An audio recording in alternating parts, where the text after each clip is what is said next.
आधुनिक काल में योग को दुनिया के सामने रखने का जिम्मा सबसे पहले उठाया स्वामी विवेकानंद ने। स्वामी कुवालानंदा, श्री योगेंद्र, स्वामी राम, श्री अरविंदो, महर्षि महेश योगी, आचार्य रजनीश पट्टाभिजोईस, BKS अयंगर, स्वामी सत्येंद्र सरस्वती से लेकर आधुनिक योग के पिता तिरुमलाई कृष्णमाचार्य तक ने योग को घर घर पहुंचाया। देश में 21 जून को अंतर्राष्ट्रीय योग दिवस मनाने की तैयारी चल रही है। आइए इसी बहाने जानने की कोशिश करते हैं कि इन हस्तियों के योग की खासियत क्या थी और एक दूसरे से ये कितना अलग थे।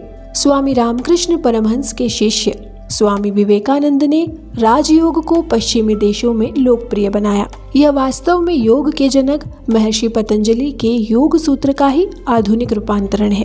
स्वामी विवेकानंद उन पहले भारतीय आचार्यों में से एक थे जिन्होंने महर्षि पतंजलि के योग सूत्रों का भाष्य और अनुवाद किया। उन्होंने योग की भव्यता का वर्णन राजयोग नाम की अपनी किताब में किया है। वास्तव में महर्षि पतंजलि ने योग का वर्णन 8 अंगों के रूप में किया है, जिन्हें अष्टांग कहा जाता है।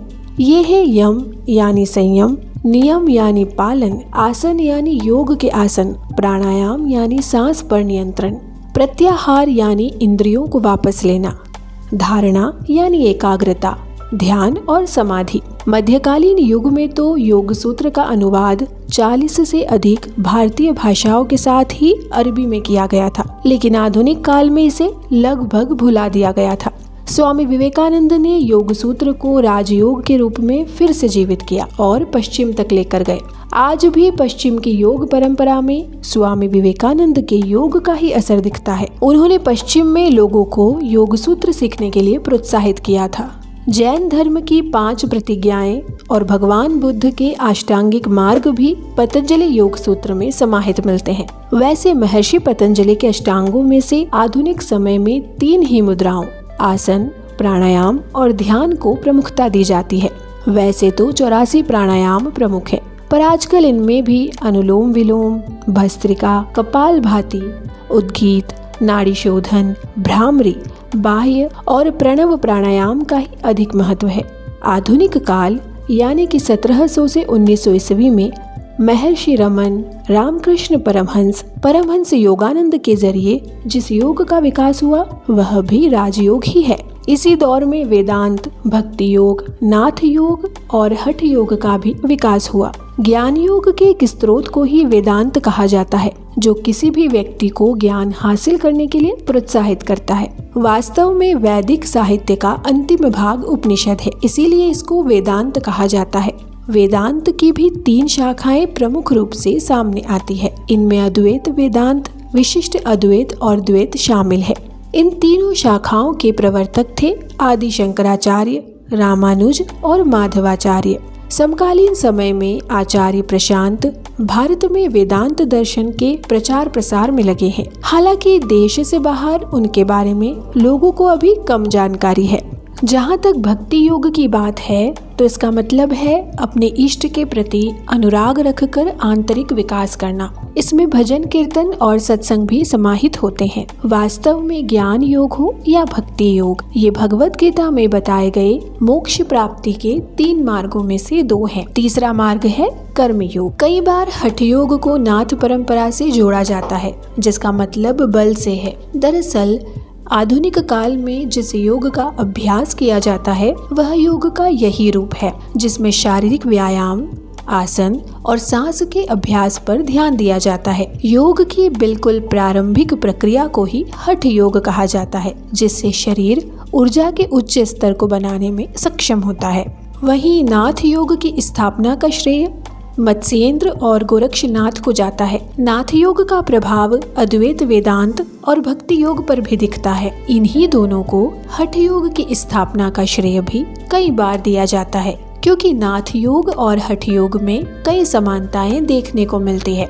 नाथ योग में शारीरिक अभ्यास के साथ साथ आध्यात्मिक और बौद्धिक विकास भी शामिल होता है। इसमें आसन, मुद्राएं, बंध और दृष्टि, प्राणायाम और सांस पर नियंत्रण, मंत्र और यंत्र, धारणा, ध्यान और योग निद्रा समाहित है। योग की यात्रा करते हुए जब हम 20वीं सदी में पहुंचते हैं तो सामने आते हैं आधुनिक योग के जनक तिरुमलाई कृष्णमाचार्य, जिनका जन्म 18 नवंबर 1888 को तत्कालीन मैसूर राज्य के चित्रदुर्ग जिले में हुआ था। तिरुमलाई कृष्णमाचार्य ने 6 वैदिक दर्शनों में डिग्री हासिल करने के साथ ही योग और आयुर्वेद की भी पढ़ाई की थी। उन्होंने हिमालय की गुफा में रहने वाले योग आचार्य राममोहन ब्रह्मचारी से पतंजलि का योग सूत्र सीखा था। गुफा में तिरुमलाई कृष्णमाचार्य 7 सालों तक रहे। लौटकर वह योग के प्रचार प्रसार में जुट गए। उन्होंने योग की वैदिक तकनीकों के साथ ही साथ पश्चिमी ध्यान की अवधारणा भी पेश की थी। साल 1934 में उन्होंने योग मकरंद नामक किताब लिखी, जिसमें ध्यान की पश्चिमी तकनीकों के बारे में बताने के साथ साथ योग के उपयोग को बढ़ावा दिया। उन्होंने ही हठ योग की अवधारणा से देश के लोगों को पहली बार परिचित कराया था। हम पहले ही बता चुके हैं कि इसी हठ योग को आधुनिक योग कहा जाता है। आधुनिक काल के एक और योगाचार्य स्वामी कुवलयानंद का जन्म 30 अगस्त 1883 को हुआ था। उन्होंने योग को लेकर साल 1920 में वैज्ञानिक रिसर्च शुरू की और साल 1924 में पहली बार योग मीमांसा नाम का पहला वैज्ञानिक जर्नल प्रकाशित किया था। स्वामी कुवलयानंद ने योग की 2 क्रियाओं उड़ियान बंध और नेति पर ज्यादा से ज्यादा प्रयोग किए थे।